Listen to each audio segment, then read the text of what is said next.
Welcome to Pavis kitchen. இன்னைக்கு பவிஸ் கிச்சனில் கருவேப்பிலையை வச்சு தொக்கு செய்வோம் ஃப்ரெண்ட்ஸ். எப்படின்னு பார்க்கலாம். அதுக்கு பேனை அடுப்பில் வச்சு அடுப்பு ஆன் பண்ணிக்குவோம். பேன் சூடாகட்டும்.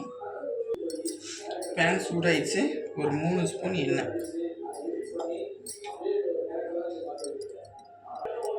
எண்ணெயும் சூடாயிடுச்சு. இப்போ 2 ஸ்பூன் கடுகுல உளுந்தம்பருப்பு இப்போ வறுத்துக்கலாம்.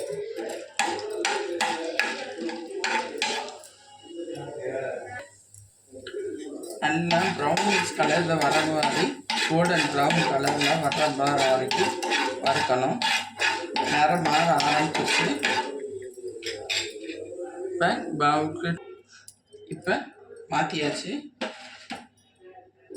இப்போ காரத்துக்கு தக்கத்து வரமிளகாய் இல்லை பச்சை மிளகாய் கூட யூஸ் பண்ணிக்கலாம்.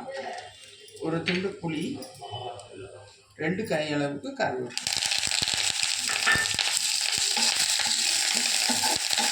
நல்லா எண்ணெயில் ஃப்ரை பண்ணணும். தெரிக்கும் வாசல் செய்யுங்க.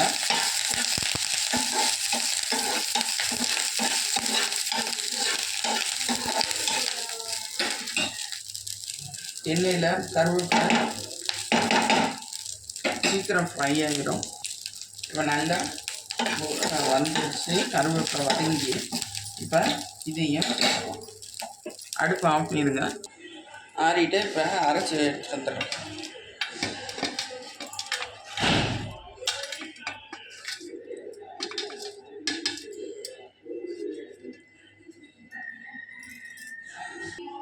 தண்ணீர் லைட்டாக ஊற்றி அரைக்கணும். அரைச்சி எடுத்தாச்சு. இதை எப்படி தாளிக்கலான்னு பார்க்கலாம். 2 ஸ்பூன் எண்ணெய் ஊற்றிக்கலாம்.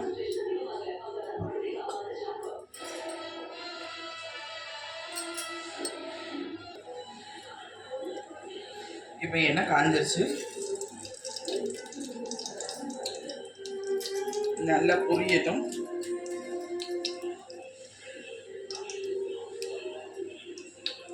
நல்லா பொரிஞ்சிருச்சு. இப்போ வரமிளகாய் ஒன்று சேர்த்தோம்.